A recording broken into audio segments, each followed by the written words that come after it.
పర్ఫెక్ట్గా కనిపించాలి, మేబీ నేను ఇలానే ఉండాలి అంటే దానికి వేరియస్ రీజన్స్ ఉంటాయండి. Mental health determines your state. ఇప్పుడు మెంటల్ హెల్త్ అనేది వెరీ ఇంపార్టెంట్. సో ఇప్పుడు నేను ఆ ఎలివేటెడ్ ఎమోషన్స్లో లేకుండా నేను ఎప్పుడూ ఒక క్యూరియాసిటీగా, లేదంటే భయంగా, లేదంటే ఐమ్ యాంగ్షియస్గా, లేదంటే కంపారిటివ్ మోడ్లో, ఆరల్స్ ఏంటో వాళ్ళు ఏమనుకుంటారు, what will others think on me, లేకపోతే ఎవరు నన్ను ఎలా జడ్జ్ చేస్తారు. సో ఆల్వేస్ ఏంటంటే నేను ఆ స్ట్రెస్లోనే ఉంటాను. పర్టికులర్ పర్సన్ ఎప్పుడూ కూడా they are always worried, outcome ఏంటి అని ఆ వరీలో ఉంటారు.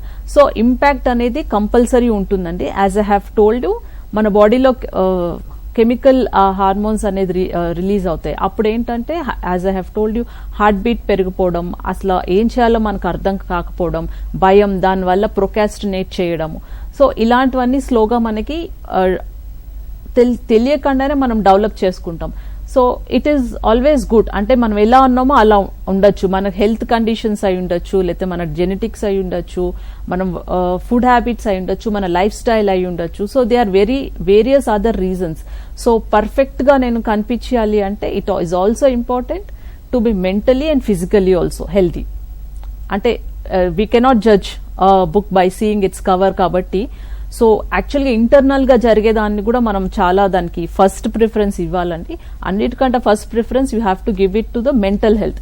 Mental well being should be the first and foremost thing మనం ప్రయారిటీ చేసుకున్నది.